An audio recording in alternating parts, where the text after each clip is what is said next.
Our society is overstimulated. We live in a world where food, love, and entertainment are available with the swipe of a finger. The constant stimulation coming from technology and social media has trained our brains to be less satisfied with everyday life. This can lead to anxiety, depression, and burnout.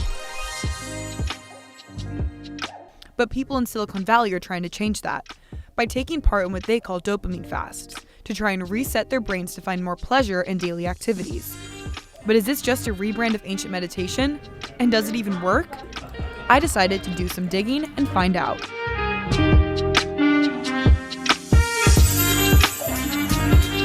Dopamine is a neurotransmitter linked to the pleasure center of the brain. When we encounter something enjoyable, like our favorite food or listen to our favorite music, dopamine is released. James Sinka, a chemist and startup CEO in Silicon Valley, finds it essential to dopamine fast 4 times a year in order to stay satisfied in life. I decided he was the perfect person to teach me more about this. For someone who has no idea what dopamine fasting is, how would you explain it in a very simplistic way?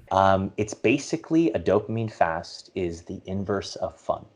And to do so is to step away and feel what's sort of there all the time, but that I'm too bombarded to pay attention to. So I'm going to be doing my own dopamine fast next Tuesday. Awesome. Do you have any tips for me to help me get through? Because I've never done anything like this. So no internet, no TV, no drugs, but I will allow myself to meditate, think, sit and do nothing, gaze at the sky and take in the sun. James gave me a lot of good insight, but critics of the dopamine fast say that it's a fad based off of the meditation and spiritual retreats that religious groups have been doing for thousands of years. So I'm here at Stony Brook Hospital to sit down with happiness expert Dr. Stephen Post to get a different perspective on the new trend of dopamine fasting. Well, I think what they're doing is kind of trivial compared to what people have been doing for thousands of years. Still, there's no question that there's a biological basis to fasting. So if people want to call this stuff dopamine fasting, which I find actually quite entertaining, that's okay. But it's just a mark of their superficiality. After talking to James and Dr. Post, it's officially time for my dopamine fast. So I woke up at 10 a.m. ready to start my fast. It's probably the latest I've slept in on a weekday all semester. Typically, I would be at practice right now and then heading to go get work done, but instead, I'm sitting at home. This is officially me signing off to go do nothing. So far, my day has been so boring. The last few hours, all I have done is lay in bed, not really sure what to do with my life.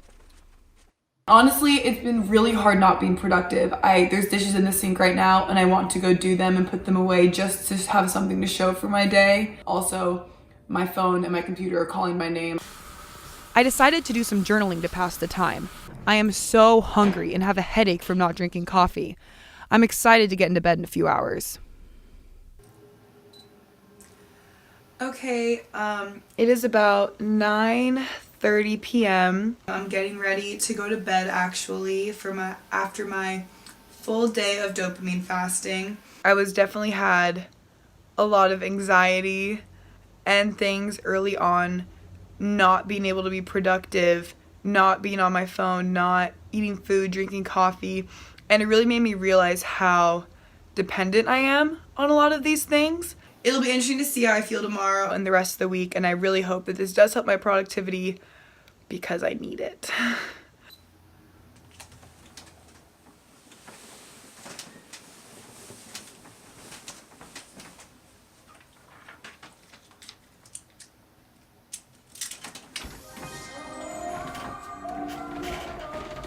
I woke up at 8:30, feeling excited to start my day. I'm looking forward to doing normal things like cook breakfast and get ready. I don't know if it holds any basis in science or anything like that, but I do know that for me, I feel better today. While I don't think I'll do it again for a while, dopamine fasting taught me a lot about myself. Fad or not, I can see why it's gaining popularity and helping people lead better lives. For the 631, I'm Liz Pulver.